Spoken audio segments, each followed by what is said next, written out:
Halo semuanya, perkenalkan kami dari kelompok 5 akan mempresentasikan materi yaitu berpikir kritis, di mana berita yang kami pilih yaitu sudah sombong aku adik Jenderal TNI, ternyata pengemudi Fortuner viral tabrak mobil lain pakai plat nomor dinas palsu. Selanjutnya, saya akan memperkenalkan anggota kelompok. Ada Clarissa Sondang Sibarani, Olivia Panjani Napitu, Sabiha Elena Putri, Trani Cayo Tahayan, Welly Gosal, Yoandika Aliantoni.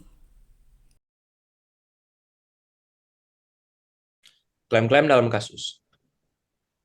Yang pertama, klaim awal oleh pengemudi Fortuner. Merupakan adik dari Saudara Jenderal TNI bernama Tony Abrahan. Yang kedua, non-klaim. Plat dinas yang digunakan pengemudi Fortuner viral. Yang ketiga, klaim faktual. Pada tanggal 11 April 2024, terjadi kecelakaan di Jalan Tol Jakarta Cikampek yang melibatkan pengemudi Fortuner hitam dan pengemudi mobil lain. Yang keempat, klaim nilai terhadap pengemudi mobil Fortuner.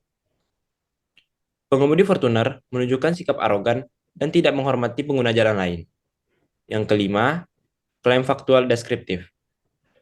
Pemilik plat nomor mengaku tidak mengenal pengemudi Fortuner tersebut. Yang keenam, klaim nilai preskriptif. Kita harus menindak tegas para pelanggar lalu lintas, termasuk mereka yang menggunakan plat nomor dinas secara tidak sah.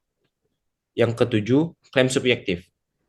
Kasus ini menunjukkan bahwa masih banyak orang kaya dan berkuasa yang tidak peduli dengan hukum di Indonesia.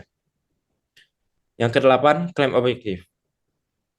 Nomor dinas TNI 84337-00 merupakan nomor dinas kendaraan operasional.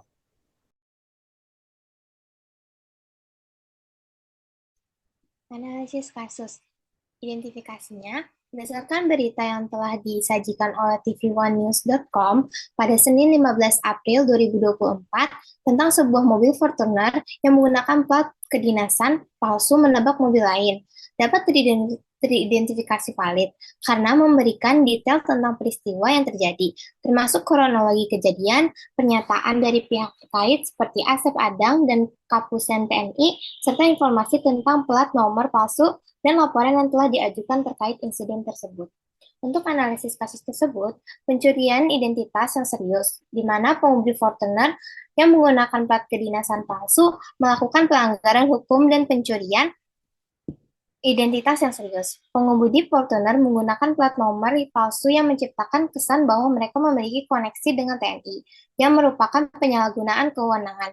Selain itu, pengemudi tersebut berbohong tentang identitasnya sebagai adik seorang jenderal TNI, menciptakan kesan bahwa mereka di atas hukum. Untuk evaluasi dari kasus tersebut, dari analisis yang sudah dilakukan, dapat ditarik bahwa diperlukannya perbaikan dalam sistem registrasi kendaraan untuk mencegah penggunaan plat nomor palsu. Langkah-langkah seperti peningkatan pengawasan dan verifikasi yang lebih ketat dapat membantu mengurangi kemungkinan penyalahgunaan plat nomor, di mana penegakan hukum juga perlu dalam menindak pelaku. Dan respon yang cepat dan tegas juga diperlukan dari pihak berwenang yang untuk dapat mendeteksi dan menangani kasus-kasus penyalahgunaan plat nomor dengan lebih baik di masa depan.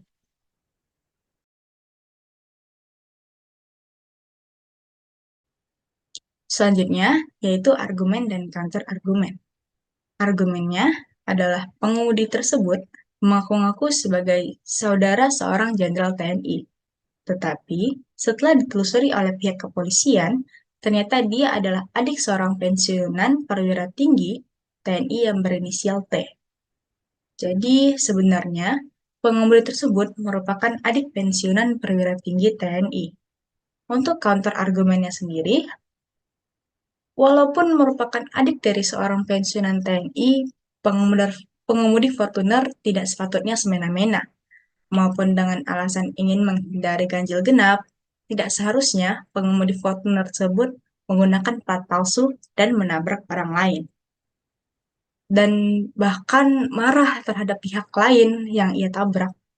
Jadi, walaupun pengemudi Fortuner merupakan adik dari seorang pensiunan perwira tinggi TNI, tidak seharusnya pengemudi Fortuner berkendara dengan plat palsu dan marah setelah menabrak orang lain.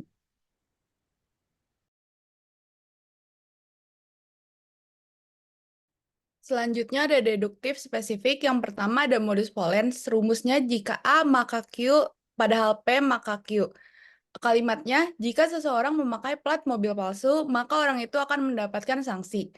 Orang itu memakai plat mobil palsu, jadi orang itu mendapatkan sanksi. Yang kedua ada modus tollens. Rumusnya, jika P maka Q, padahal bukan min Q, jadi bukan min Q. Kalimatnya, jika orang tersebut menggunakan plat mobil yang asli, maka orang itu menaati peraturan. Orang itu tidak menaati peraturan, jadi orang tersebut tidak menggunakan plat mobil asli. Yang ketiga ada siologisme hipotesis.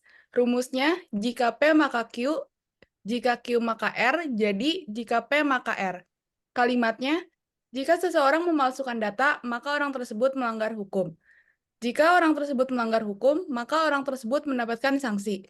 Jadi, jika orang itu memalsukan data seorang jenderal, maka ia akan mendapatkan sanksi. Selanjutnya ada silogisme disyuntif. Kalimatnya, entah orang itu akan mendapatkan hukuman atau terus-menerus mengatasnamakan saudara jenderal. Orang itu tidak akan mendapatkan hukuman, jadi orang itu akan terus-menerus mengatasnamakan saudara jenderal. Selanjutnya ada dilema, rumusnya P atau Q. Jika P maka R, jika Q maka S, jadi R atau S.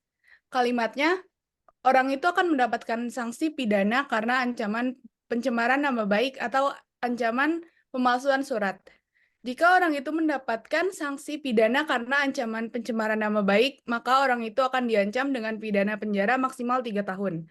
Jika orang itu mendapatkan sanksi pidana karena pemalsuan surat, maka orang itu akan mendapatkan sanksi pidana maksimal 6 tahun.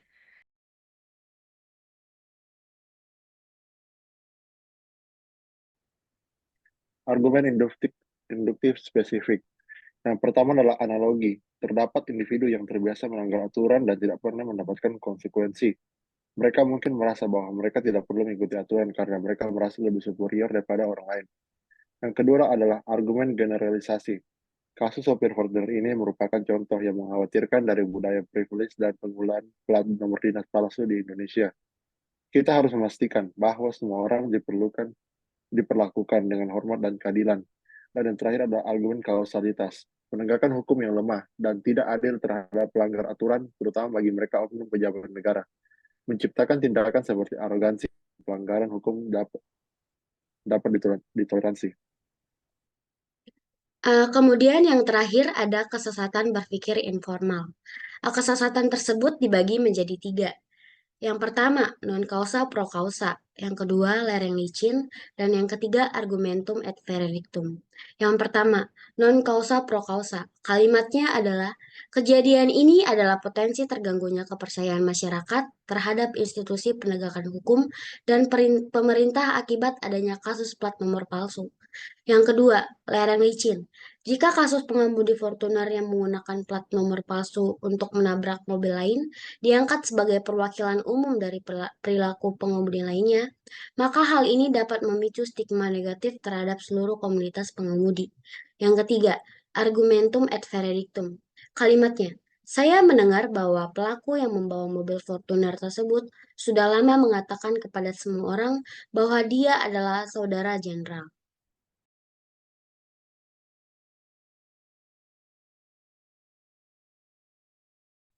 Baik, sekian dari presentasi kami. Bila ada salah kata maupun perbuatan, kami mohon maaf dan sekian terima kasih.